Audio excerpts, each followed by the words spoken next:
Hello guys, welcome to YouTube channel fashion visual. నేను మీ Rahul. First of all అయితే మీ వెయిట్కి అయితే ఎన్ card పడింది మాట. ఫస్ట్ ఆఫ్ ఆల్ మీ అందరికీ ఫ్యాషన్ విజువల్ తరపు నుంచి హార్టీ కంగ్రాచులేషన్స్ సెలెక్టెడ్ అయిన క్యాండిడేట్స్ అందరికీ. అండ్ ఎప్పటి నుంచో వెయిట్ చేస్తున్నారు ఈ రోజు కోసం, ఫైనల్లీ ఇప్పుడైతే వచ్చేసింది. అండ్ మీ అందరికీ అఫీషియల్గా వెల్కమ్ టు మెడికల్ ఫీల్డ్ మాట and welcome to physiotherapy world.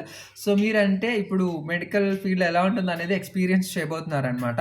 చాలా మందికి డౌట్స్ వచ్చేసినాయి, మీ అందరికీ రిప్లైలు ఇవ్వలేక పర్సనల్గా వీడియో అయితే చేసేస్తున్నాను. ఎండ్ వరకు చూడండి, మీకు ఒక క్లారిటీ వస్తుంది. ఫస్ట్ అయితే అలాట్మెంట్ ఆర్డర్ ఎలా డౌన్లోడ్ చేసుకోవాలి, యూనివర్సిటీకి ఫీజు ఎలా పే చేయాలి, యూనివర్సిటీ ఫీజు అని చెప్పి చాలా మంది అడుగుతున్నారు. సో ఫస్ట్ అయితే మనకు నోటిఫికేషన్ రిలీజ్ చేశారు కదా, ఆ నోటిఫికేషన్ పీడిఎఫ్లోనే ఆ నెక్స్ట్స్ దగ్గర ఉంటుంది మాట లింక్, యూనివర్సిటీకి ఫీజు ఎలా పే చేయాలో ఆ లింక్ దగ్గర క్లిక్ చేసి యూనివర్సిటీ ఫీజు పే చేస్తే మనకు అలాట్మెంట్ ఆర్డర్ అనేది ఈజీగా వచ్చేస్తుంది. సో అలాట్మెంట్ ఆర్డర్ అనేది చాలా ఇంపార్టెంట్ మాట. కాలేజ్కి రిపోర్టింగ్కి వెళ్ళినప్పుడు అలాట్మెంట్ ఆర్డర్ చూస్తేనే మనకు అడ్మిషన్ అనేది కంప్లీట్ అవుతుంది. సో మీరు అడ్మిషన్స్కి రిపోర్ట్కి వెళ్ళినప్పుడు ఖచ్చితంగా మీరు 3 sets ఆఫ్ జెరాక్స్ తీసుకెళ్ళండి, ఒరిజినల్ సర్టిఫికేట్స్తో పాటు.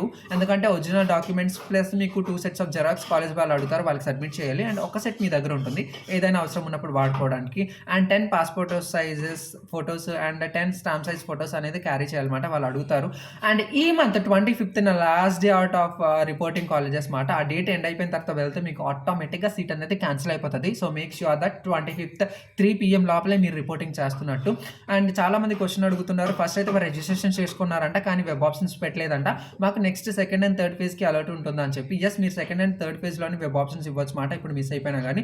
అండ్ ఇంకొక క్వశ్చన్ ఏంటంటే, ఒకసారి అలాట్మెంట్ ఆర్డర్కి పే చేస్తే చాలా, లేకపోతే మళ్ళీ సెకండ్ అండ్ థర్డ్కి అలాట్మెంట్ ఆర్డర్కి మనము పే చేయాలని అడుగుతున్నారు. ఒకసారి పేమెంట్ చేస్తే చాలు సెకండ్ అండ్ థర్డ్కి నార్మల్గానే మనకు అలాట్మెంట్ ఆర్డర్ అనేది వచ్చేస్తుంది మాట, మళ్ళీ పే చేయాల్సిన అవసరం లేదు.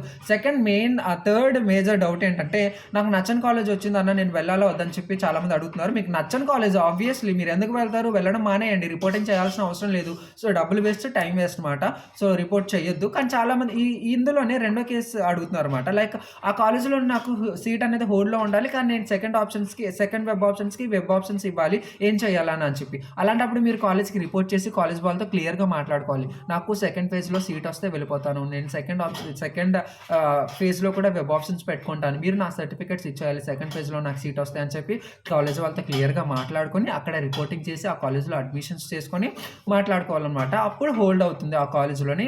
అలా చేయకపోతే కనుక ఆటోమేటిక్గా సీట్ అనేది క్యాన్సిల్ అయిపోతుంది అనమాట. సో మీరు ఖచ్చితంగా చెయ్యండి, మాట్లాడినట్టు అక్కడ కన్ఫర్మేషన్ చేసుకొని రండి, అప్పుడే సెకండ్ అండ్ థర్డ్కి ఎలిజిబిలిటీ ఉంటుంది అనమాట. ఇంకేమైనా డౌట్స్ మీరు అడిగింది మిస్ చేస్తుంటే కనుక కామెంట్ చేసేయండి, మీ అందరికీ రిప్లై ఇస్తాను. ఇంకైనా డౌట్స్ ఉంటే కనుక కామెంట్ చేయండి. And once again congratulations to all of you. Please do subscribe fashion physio for more updates. Thank you for watching.